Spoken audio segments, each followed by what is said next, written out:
Previously, Yuya saved his siblings, so they bent to their knees and started apologizing. Now, Yuya's courage and bravery encourage him to explore every place. Therefore, he is about to explore the dangerous area to meet Sage-san. Just as he stands before the door, he remembers what the Knight of the Princess said about it. He warned him to be cautious because wandering in that area is too dangerous. It's full of monsters, and not just that, he would have to fight several monsters at once. No other region is full of dark areas like this one. Furthermore, every monster inhabiting it made it notorious for danger. Monsters around here attack in a herd that can take down an entire city quickly. But Yuya has to do what he is coming for. He wants to reach Sage-san, so he opens the mysterious door with the keys in his hand. After setting his foot in the door, he reaches in the middle of a dark forest. Although Yuya has leveled up his skills, he is yet to be trained to fight and defeat higher level monsters. Just as he starts walking, he hears a dog's barking. Yuya turns his face around to look for the dog. He finds out that the poor dog is afraid of a mighty ogre, who is about to kill it with extreme torture. Yuya turns on the screen to assess Ogre's skill level. It's a 20,000 attack, and Yuya knows he is still weaker to defeat him. He wants to save the dog, but at his current skill level, he is sure that Ogre would easily smash his body and kill him. Thinking that he is about to leave, where Ogre is beating the dog, Ogre puts his heavy feet over the dog's body and presses it so hard on it. He is sweating from fear as he has stumbled upon a situation he is not ready to face. He turns around to leave the place, but suddenly Yuya remembers that his grandfather always sees good in him. He trusted that Yuya would always do the right thing. His grandfather would never have turned his back on a poor animal needing help. So, he puts aside his whims and musters all his courage to attack the ogre. He takes out his most lethal weapon from his magical sack and begins advancing towards the ogre. Putting all his focus on the ogre, he attacks him from behind. With his one swing of the sword, he kills the ogre immediately and disappears in a minute. Yuya watches around, because it's unbelievable that he has killed a strong ogre with a quick strategy and focus. He giggles at his unexpected win, but feels embarrassed that he was shouting and yelling when he attacked the ogre. Yuya is still convinced that he is still a newbie. He can't fight and defeat in a quick attack on a giant ogre. He doubts that the new weapons from Sage-san had some unique capabilities to take down the mighty enemy, but he still doesn't want to leave him alone in the dangerous dark jungle. With a reluctant tone, he asks Dog if he is lost, so he can reunite him with the family. But Dog denies it. When Yuya asks if his parents have left him, he sadly puts down his face. Yuya understands the situation now. That little dog wants to be taken care of, so he asks him if he wants to live with him. He smiles and immediately nods his head yes, extremely surprised that the little dog has survived in the dark jungle. Yuya opens his screen to watch out for Dog's skill level. Owning a monster like it can also add many points to Yuya's skill level, so he is more interested in making him his ally. Yuya is stunned to see that Dog has 500 skill level. After Yuya decides to make this dog his ally, he now wants to name him. Owing to his charcoal dark fur shade, Yuya names him Knight. He is so happy when Yuya calls him by a new name. He jumps over him and hugs him. Now that Yuya has defeated a big ogre, his level should be increased. But when he looks at the screen to check his level, he feels sad that he is still on the same level. Yuya returns from the other world through the same door, taking the little dog with him. He gets ready for school and leaves the dog at his home. In the classroom, many classmates discuss how his new pet was and from where did he get it. They ask all types of questions, but Kita gets most excited. She jumps near Yuya's desk, asking about the new pet, and wants to see the picture. Seeing Kita is so close to him, Yuya feels shy and asks her to step aside, and he will tell them the details. Kita feels so embarrassed that she turns her gaze toward another direction, while Yuya reminds her that he has no smartphone.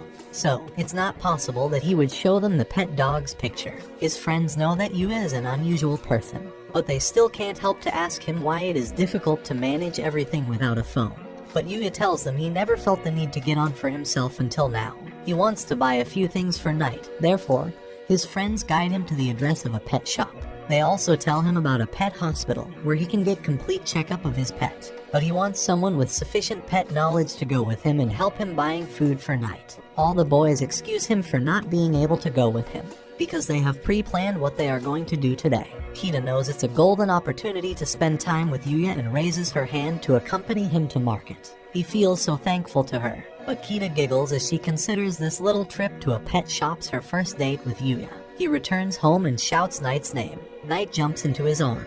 He is happy that Yuya is back with him. He shows what he has brought for Knight with Kita's assistance. It's a collar and a strip that Knight would have to wear walking outside. He adjusts the collar as per Knight's neck size, so he would not feel snug in his neck. Yuya decides to give Knight his first walk outside. They go out in the street, and the chicks whisper in each other's ears that Yuya is damn cute. They can't resist watching him walking with his dog. Walking on the street, many middle-aged men greet him. For the first time anyone has said hello to him, he gives all the credit to Knight's cute companionship. Because of him, people watch him with love and respect. Going along the road, someone calls Yuya's name. He looks at who is there and gets excited to see his friend Kaori standing before him. Kaori greets him and wants him to introduce his new friend. Yuya happily breaks the news that he is Knight and has officially become a new family member. Kaori adores little pets, hence, she seeks permission from Yuya to pat on Knight's cute body. She puts her hands over Knight's fur and finds it so smooth and lovely. She wants to know about the breed of his pet, but since Yuya has brought the Knight from the world inside the secret door, so he does not know much about it, and reluctantly replies that Knight was a street-wandering pet. He wanted a companion, so he decided to bring him home.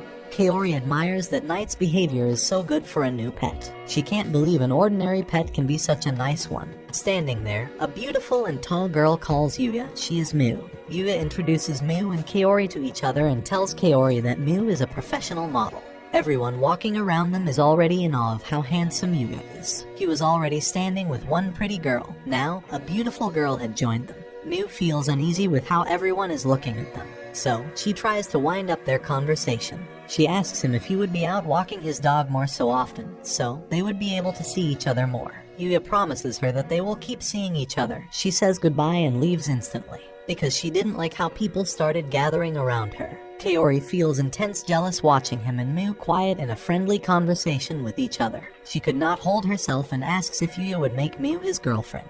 He is shocked at Kaori's wrong judgment. Besides every change in Yuya's body, he still lacks confidence. So, he shares that Miu is so out of his league. Kaori screams with surprise that he is unaware that he is so handsome. Suddenly they hear a scream nearby. A thief has stolen the handbag of someone, but no one has still started running after him.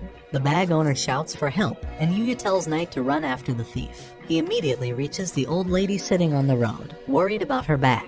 Just then Yuya watches that Knight has captured the thief from a distance. He tries to set himself free, but the grasp of Knight is so strong. Ultimately, the thief opens his arms and runs away. The thief attacks with a knife and runs toward Yuya. Kaori is so frightened by the situation that she puts her hands over her eyes. But Yuya firmly holds the thief's hands. He throws the knife from his hand and ties them to his back. Everyone gathers around Yuya and claps for his brave attempt to catch the thief, and he saved the purse of an old lady. Kaori is so happy that Yuya has saved her once again like before. She thanks him with a deep sense of gratitude.